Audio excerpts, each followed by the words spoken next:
Hai guys, ketemu lagi dengan aku di channel Lady Din. Semoga kalian semua dalam keadaannya sehat dan bahagia. Kali ini, aku mau menceritakan tentang seorang wanita muda yang kehilangan nyawa karena berada di tempat yang salah dan di waktu yang salah juga. Bagaimana kisah lengkapnya? Tanpa basa-basi lama-lama, kita langsung masuk ceritanya ya. Sebelumnya, jangan lupa untuk subscribe dulu channel ini dan nyalakan lonceng notifikasinya supaya kalian tahu video terbaru dari aku.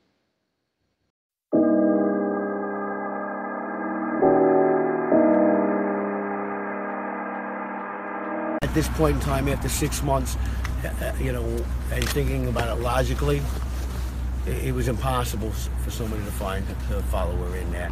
It had to be a random, wrong place at the wrong time, and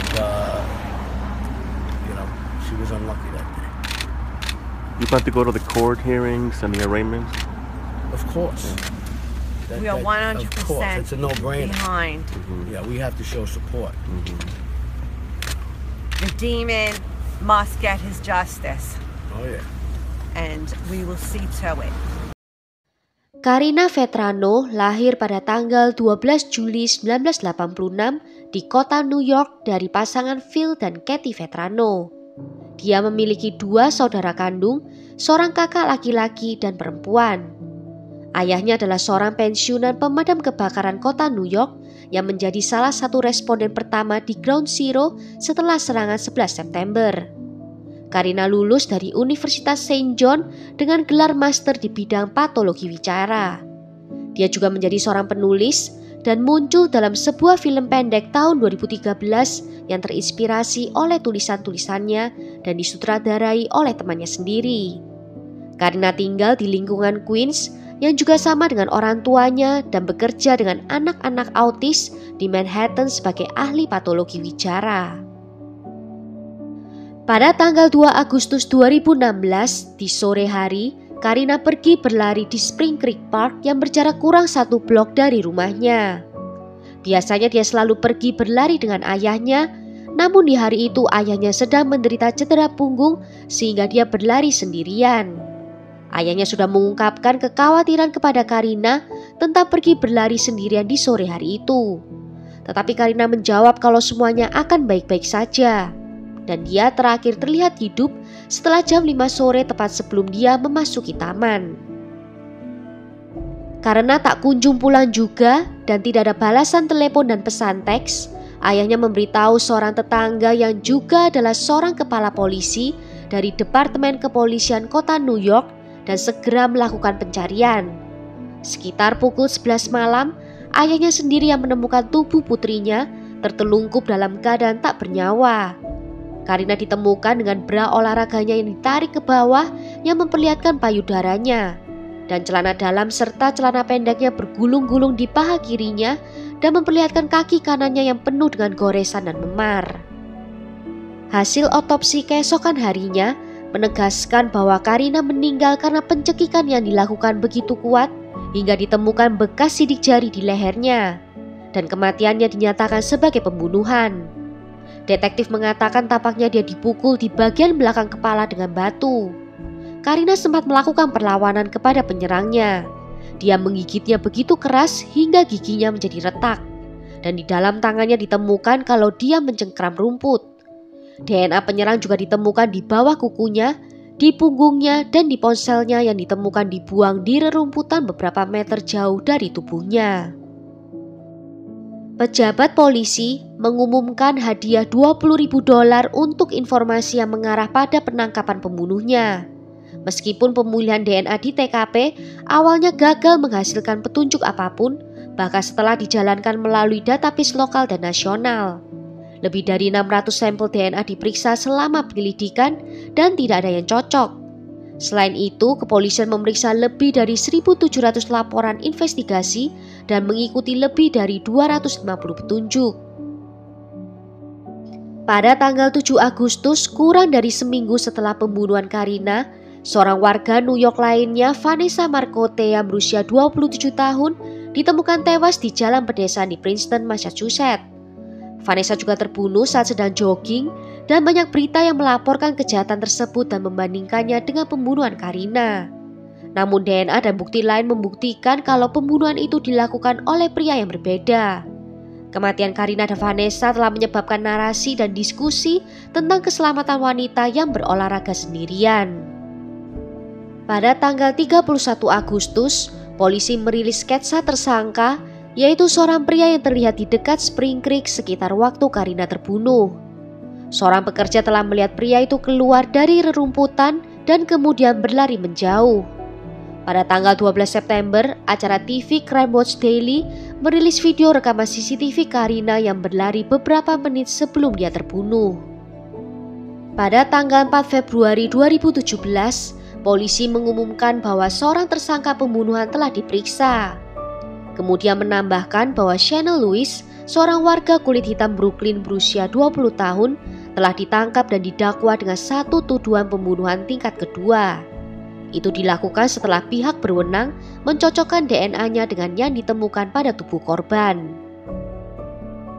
Chanel adalah seorang pengangguran dan tinggal bersama ibunya, 3 saudara perempuan dan anak-anak mereka di sebuah rumah sederhana di East New York, kurang dari 5 km dari taman tempat Karina ditemukan tewas. Meskipun dia tidak memiliki catatan kriminal, dia dilaporkan memiliki kebencian terhadap wanita dan pernah mengatakan kepada seorang guru bahwa dia ingin melukai semua gadis di sekolahnya beberapa tahun sebelumnya. Dia pernah dibawa ke tahanan pelindung berkali-kali dan digambarkan sebagai seorang penyendiri dan tidak stabil secara mental. Chanel juga memiliki beberapa bentrokan dengan polisi pada tahun-tahun sebelum pembunuhan, termasuk 3 panggilan pada tahun 2013, 2 karena melanggar aturan di Spring Creek Park, dan 1 karena buang air kecil di depan umum. Insiden tambahan terjadi pada bulan Mei 2016 ketika penelpon melaporkan seorang pria mencurigakan dengan linggis di halaman belakang beberapa rumah. Seorang letnan polisi yang tinggal di Howard Beach juga ingat dia mengintai di sekitar daerah itu melihat-lihat ke dalam mobil. Menurut penyelidik dari interogasi yang dilakukan, pada hari kejadian Chanel meninggalkan rumahnya setelah berdebat dengan keluarganya dan berjalan ke arah taman, di mana akhirnya dia bertemu dan kemudian menyerang Karina.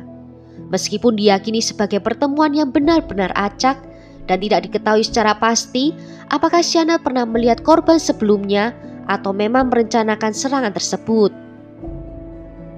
Ibunya ingat bahwa sekembalinya Chanel ke rumah malam hari itu, dia tampak kusut dengan pakaiannya yang sobek.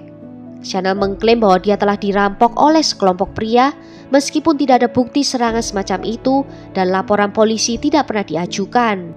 Keesokan harinya di tanggal 3 Agustus, ayah Chanel yang seorang mantan kepala sekolah membawanya ke ruang gawat darurat setempat untuk perawatan goresan dan luka di tubuh bagian atas putranya. Catatan rumah sakit menegaskan bahwa Chanel dirawat oleh dokter sehari setelah pembunuhan itu dan bahwa dia juga menderita cedera di tangannya.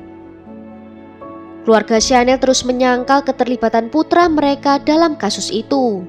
Ayahnya mengklaim bahwa dia belum pernah mendengar atau membaca tentang kematian Karina sampai putranya ditangkap karena hal itu. Pengadilan pertama dimulai pada tanggal 5 November 2018. Chanel mengaku tidak bersalah atas tuduhan pembunuhan dan pelecehan seksual dan menghadapi hukuman 25 tahun atau penjara seumur hidup. Pada tanggal 7 November, Phil Petrano bersaksi di pengadilan tentang bagaimana dia menciptakan sebuah regu pencari untuk menemukan tubuh putrinya. Pada tanggal 14 November, ahli biologi forensik Linda Rassano bersaksi bahwa DNA pelaku memiliki peluang 1 dari 6 triliun orang lain yang berbagi profil genetik. Keesokan harinya, asisten jaksa wilayah meminta hakim untuk membatalkan 9 dakwaan terhadap Chanel. 4 dakwaan tetap ada dalam dakwaan, yaitu 1 pembunuhan tingkat pertama, 2 pembunuhan tingkat kedua, dan 1 pelecehan seksual tingkat pertama. Sidang pertama berakhir dengan hasil juri yang digantung karena argumen defensif serta klaim bahwa bukti DNA telah terkontaminasi. Pada tanggal 21 November 2018, seorang hakim menyatakan pembatalan persidangan dan menjadwalkan persidangan ulang yang dimulai pada Maret 2019. Dalam persidangan ulang itu, Chanel Lewis dinyatakan bersalah atas dakwaan pembunuhan dan pelecehan seksual. Sidang hukuman awalnya dijadwalkan pada tanggal 17 April dengan harapan hukuman maksimal penjara seumur hidup tanpa kemungkinan pembebasan bersyarat. Namun beberapa hari sebelum hukuman yang dijadwalkan, pengacara Chanel meminta penundaan sehingga mereka dapat mengajukan tuduhan pelanggaran di antara beberapa anggota juri yang memberi hukuman. Baru pada tanggal 23 April 2019, Chanel Lewis dijatuhi hukuman penjara seumur hidup tanpa kemungkinan pembebasan bersyarat. Dengan putusan akhir itu, pelaku tetap menyatakan bahwa dia tidak bersalah dengan alasan putusan yang bermotivasi rasial dan adanya potensi perusakan bukti DNA. Wah, sampai di sini dulu cerita kali ini. Bagaimana menurut kalian tentang kasus ini? Tulis ya pendapat kalian di kolom komentar. Akhir kata, terima kasih karena sudah nonton video ini sampai akhir. Sampai jumpa di video berikutnya. Ciao!